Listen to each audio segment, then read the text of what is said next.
Puede leer el libro de los Hechos sin llegar a la plena convicción de que hay alguien obrando tras aquellos hombres y mujeres que, unidos en una fraternidad jamás vista anteriormente sobre la tierra, proclaman con tal entusiasmo y fervor el mensaje de Jesús que son capaces de conmover y cambiar el mundo.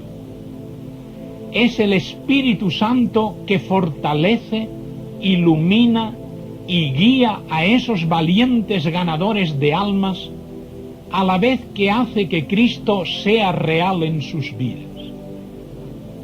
Tan destacado lugar ocupó el Espíritu Santo en la evangelización de la Iglesia primitiva, que con razón se ha designado al libro de los Hechos como los Hechos del Espíritu Santo. Se da por sentado desde el principio que la expansión de la Iglesia no podía comenzar hasta que no hubiese venido el Espíritu Santo. Hechos 1, 4 y 5.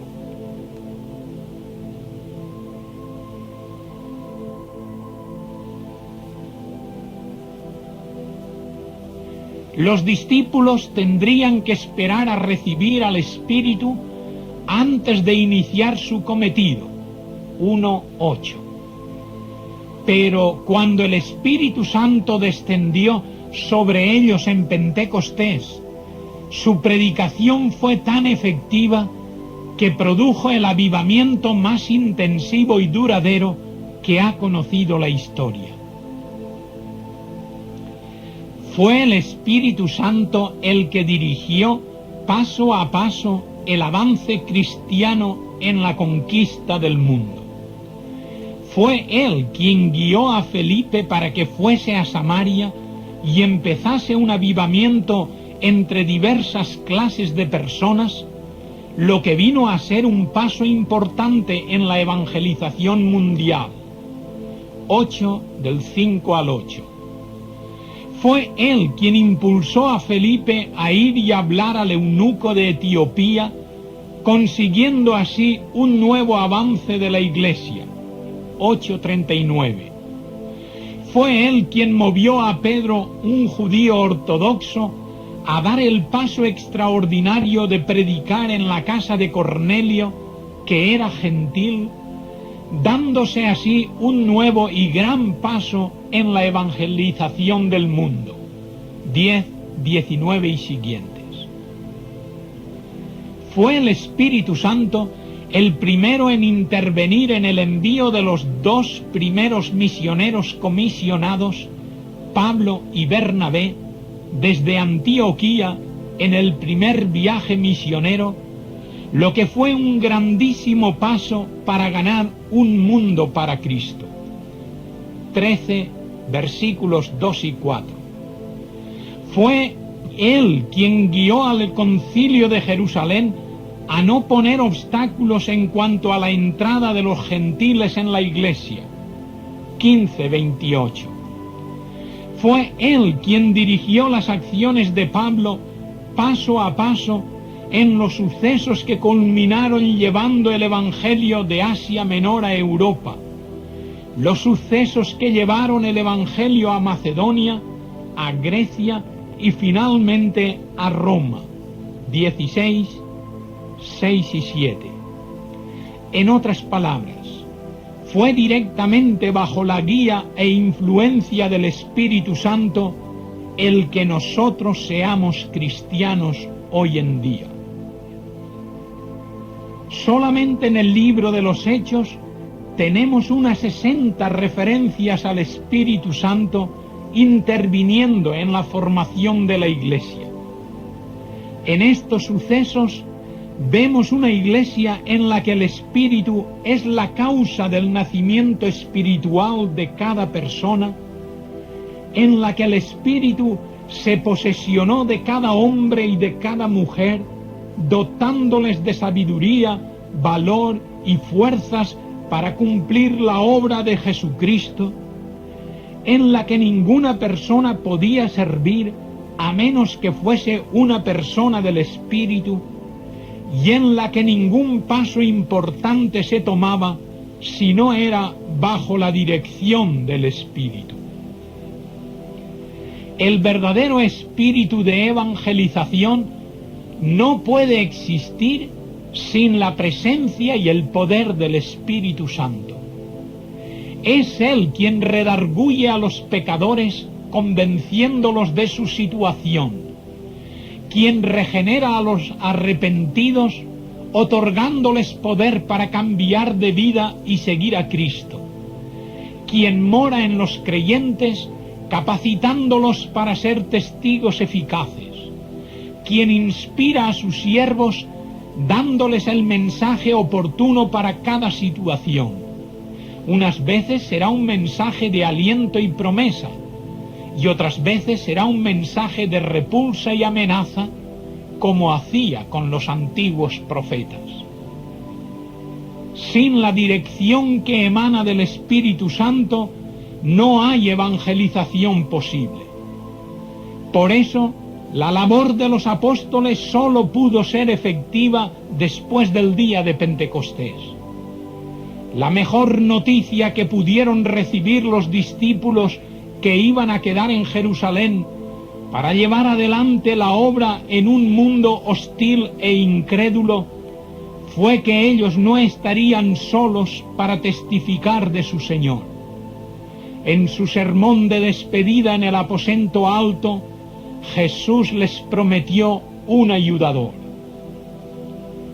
Jesús sabía que sus discípulos eran testigos entusiastas de sus milagros, que habían sido instruidos cuidadosamente en la verdad, que estaban plenamente convencidos de que el mundo necesitaba su predicación y que sus corazones estaban ardientemente inflamados de celo por la salvación de las almas. Pero Jesús sabía que todo eso no era suficiente. Sabía que el mundo, con su dureza y frialdad, era capaz de acabar con aquel celo y entusiasmo. Sabía que sus discípulos iban a encontrar dura oposición y fuerte crítica.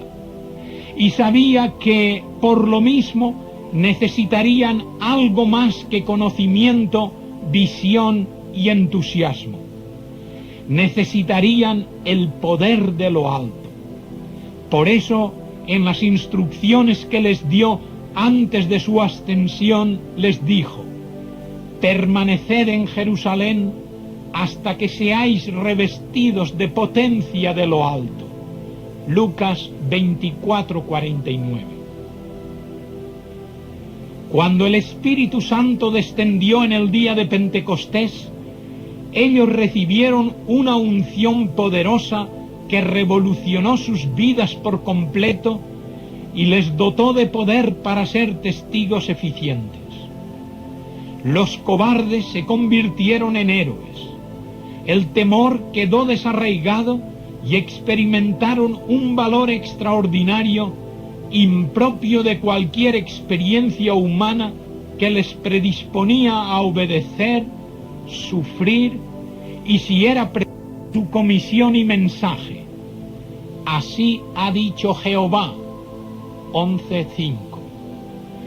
Fue el Espíritu quien le dio valor para enfrentarse con la situación y proclamar el mensaje. Entró el Espíritu en mí y me afirmó sobre mis pies. 2:2. Fue el Espíritu el que daría la voluntad y la habilidad para obedecer el mensaje que Dios daba al pueblo a través del profeta. Y pondré dentro de vosotros mi espíritu, y haré que andéis en mis estatutos, y guardéis mis preceptos, y los pongáis por obra. 36:27. En una palabra, cada parte de la llamada y del mensaje del profeta era la obra del Espíritu. También en el libro de los Hechos se nos dice repetidas veces que el Espíritu daba a los hombres sabiduría para saber lo que tenían que decir y valor para decirlo. Esto es lo que aconteció con Pedro, con Esteban y con Pablo. Podemos leerlo en Hechos 4, 8 y 31, 6, 10, 7, 55 y 13, 9. Esto fue en realidad la promesa que Jesús había hecho de que sus seguidores serían inspirados para hablar cuando fuesen llevados a los tribunales por su causa. Mateo 10:20. La promesa tuvo un hermoso cumplimiento. Aunque en el Nuevo Testamento solo tenemos un pequeño bosquejo de los sermones que bajo la inspiración del Espíritu Santo predicaron los apóstoles, tenemos lo suficiente para conocer el contenido esencial del mensaje apostólico, que debe ser el modelo y patrón de nuestros propios mensajes. Estudiando cuidadosamente dichos sermones, descubrimos que la predicación apostólica o querigma fue siempre una proclamación acompañada de una invitación. Una proclamación. La predicación apostólica no tuvo que ver tanto con conceptos abstractos como con sucesos acontecidos en el tiempo y en el espacio. No tuvo por objeto la exposición de homilías morales, sino el relato de acontecimientos reales, cómo y por qué Dios se hizo hombre. Puesto que la fe cristiana se basa en hechos históricos sobre la persona y la obra de Cristo, los primeros cristianos se esforzaron en anunciar dichos hechos. Sabían que las personas necesitaban oír y entender las grandes verdades de la revelación antes de poder creer en Cristo. Los apóstoles y discípulos fueron proclamando a las gentes que Dios estaba en Cristo reconciliando al mundo consigo mismo. 2 Corintios 5:19.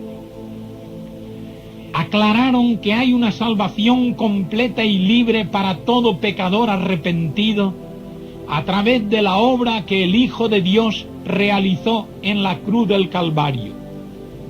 Expusieron sencilla pero claramente las doctrinas sobre la muerte, resurrección y soberanía de Cristo. 1 Corintios 15, 3 y 4. Pablo, el más grande de los evangelistas de todos los tiempos, exhortaba al joven Timoteo con estas palabras: procura presentarte ante Dios como obrero que no tiene de qué avergonzarse, trazando bien la palabra de verdad. 2 Timoteo 2:15. La expresión trazando bien puede traducirse por manejando bien. La versión moderna griega dice enseñando cuidadosamente la palabra de verdad. El término usado por Pablo aquí se emplea en nuestros días en el griego moderno para describir al carpintero que ha trazado bien una línea para cortar correctamente una pieza de madera. No traza la línea de cualquier forma, sino tal y como quiere cortar la madera para realizar un trabajo correcto. Al seguir la línea o dibujo que ha trazado, está manejando bien las herramientas, por lo que su trabajo es bueno y no tiene de qué avergonzarse. Solamente el que expone con cuidado las grandes verdades del Evangelio es un evangelista que no tiene de qué avergonzarse. También nosotros hemos sido llamados a trazar bien la palabra de verdad, pero mientras no expongamos sencilla y claramente las grandes verdades del Evangelio, de forma que incluso los niños puedan entendernos, no estaremos evangelizando de modo que no tengamos que avergonzarnos. ¿Cuál fue el contenido de la proclamación apostólica? Fundamentalmente fueron tres las ideas centrales sobre las que giraba el contenido de su predicación. Primera, glorificar la persona de Jesucristo. Todo mensaje en el Nuevo Testamento glorifica a Cristo, presentándole claramente como al elegido de Dios y a través del cual Dios se manifiesta a sí mismo. Los predicadores del Nuevo Testamento decían quién era Jesús de Nazaret, tanto por el cumplimiento de las profecías como por su propia experiencia. Los apóstoles enfatizaron de forma especial la resurrección de Cristo, ya que ella demuestra su realeza y la realidad de sus demandas. Creer que fue Dios el Padre quien levantó a Jesús de entre los muertos y le exaltó a su diestra, era creer que Jesús de Nazaret, al que muchos quizá vieron en el acto de la crucifixión, era verdaderamente el Hijo de Dios. Era reconocerle como al único mediador entre Dios y los hombres. Era creer en la suficiencia y finalidad de su sacrificio expiatorio. Era creer que su sangre preciosa había satisfecho las demandas de un Dios santo contra un pecador arrepentido. En otras palabras, la resurrección de Cristo era el sello de la aprobación divina sobre la obra sacrificial de su Hijo, al que por lo mismo se debía reconocer y aceptar como a Salvador. Otra idea central en la predicación del Evangelio era presentar a Cristo como Señor. Basándose en las verdades fundamentales de la muerte y resurrección de Cristo, los predicadores del Nuevo Testamento le proclaman como a Señor. El Imperio Romano estaba compuesto de multitud de pueblos de diferentes razas, lenguas y religiones. Para unificar tanta variedad y diversidad dentro del imperio, los romanos establecieron el culto al emperador como religión obligatoria para todos. En las distintas provincias del imperio se levantaron templos al César y se instituyeron ceremonias religiosas en su honor. Los emperadores permitían que cada ciudadano pudiese conservar su propia religión con tal de que una vez al año asistiese a uno de los templos en honor del César y, ante testigos, quemase un granito de incienso a la vez que gritaba César Kyrios, es decir, César es el Señor. Como era de suponer, a pesar de la oposición y de las persecuciones, los cristianos se negaron a tal reconocimiento y sumisión, confesando que